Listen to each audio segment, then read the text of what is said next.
Do you ever hear relationship advice or relationship coaching advice and think that it would make your relationship so businesslike or transactional or unromantic? If so, stay tuned because I'm going to address this and how it's not really true fundamentally. Hey everyone, welcome. I'm Sonia and I am a relationship coach who seeks to help you heal your attachment style and also gives you relationship tips on this channel. And I also do coaching, so you can check that out in the description box if you're interested in getting a little more help there, either with healing your attachment style or with working on your relationship. And I am starting a newsletter, so if you're interested in receiving occasional content from me and more about my offers, go ahead and look for that link in the description box.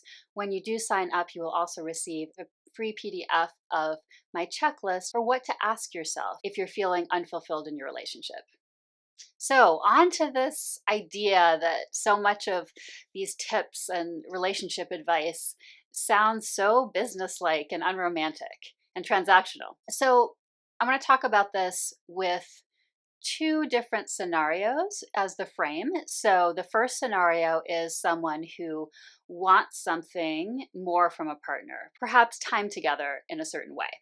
And then the second case, it's sort of the converse, is a partner who wants more time alone. So in the first case of the partner who wants more quality time together, maybe in a particular way, perhaps you feel like just bringing it up and stating it like that would feel unromantic. And maybe you want the other person to be able to show their feelings for you, and it doesn't feel like they're showing them or being romantic themselves if you're telling them what to do, right? So the important thing here, so I'm going to tell you kind of a couple different points, kind of how to start thinking about it that might help you with an awareness of how it doesn't have to be that way. And then also a step that you can take, and also some tips around when you actually take that step of communicating. So for the mental awareness, how to think of it aspect, you want to really think of it not as that you're taking away from them this opportunity to come up with how they are going to show their love or affection or how they're going to be romantic. You want to think of it instead that you are giving them the structure and the clarity. And then within that structure and clarity, they can still be creative and they can still come up with what will happen and how they will interact in that way with you. The caveat here is if you really have a very, very specific idea of what you want, let's say there's an actual particular fancy restaurant you want to go to, that then is on you. And then that should be what you are bringing in as the particular offering for like when you plan a date night or something like that, because that's so specific and you certainly can ask for it and have it, but that would be you bringing that to the table.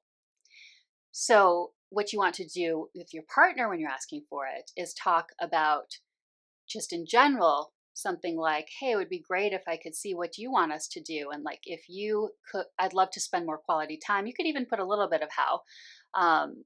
You could say something like a time when we can hang out and be able to talk, doing whatever it is we're doing for the date night. So you could put a little bit of like that structure and guidelines around it to indicate more what you want. But what you want to do is to just provide that and then make it clear to them that you're really curious to see what they want to do, like within that structure. You'd love it if you can see like what appeals to them and what they'd like to offer from that structure. And so in this way, you're really giving them an opportunity to still be creative and to still bring their own personality and their own flavor to it. And in that way, you will allow them to bring themselves to the table. And so again, there's that caveat. If you want something super specific, that's your thing. And that's what you can bring to the table. You can give them some structure around what you're wanting more of, but you'll want to see this as an opportunity to see what they're going to bring to the table. So you want to bring an attitude of curiosity still about that when you do this communication and when you are trying to get what you need in this area. Okay, so let's go to the other example, the example of someone who wants more time alone. So for them, they might very well feel like, well, if I bring this up, that sounds like something more like withdrawing aspect from the relationship because it's something I'm saying I want that's, without them there, that's not about togetherness, right? Or you might be worried that it's going to provoke an argument, partly because of that. So the key to this one is, again, the mindset and then a tip around when you actually communicate it. So for the mindset, you want to really think of it as being about you vulnerably sharing yourself. So definitely not going in with a you never let, you always want so much time together or something like that. You want to be owning that this is something that maybe you haven't asked for fully, or, that you're realizing now that you need, and that you're sharing it as vulnerability to your partner, which actually is very connective. And then for the taking action piece and the tips around that, what you want to do is make it really interactive and caring. So even though you're maybe talking about something that implies or, will technically result in less togetherness and at a particular time, when you communicate it, if you can make it really interactive and caring and curious about what the other person's needs are too, as well as, being really vulnerable about it. So perhaps you might even say, this is hard for me to share, if it is. Then they can both feel like it is interactive as you work this through together. And that because you're sharing on this deeper level and being vulnerable, that it's actually connecting you more deeply. And I want to make a general caveat here that all of this is ongoing in a process.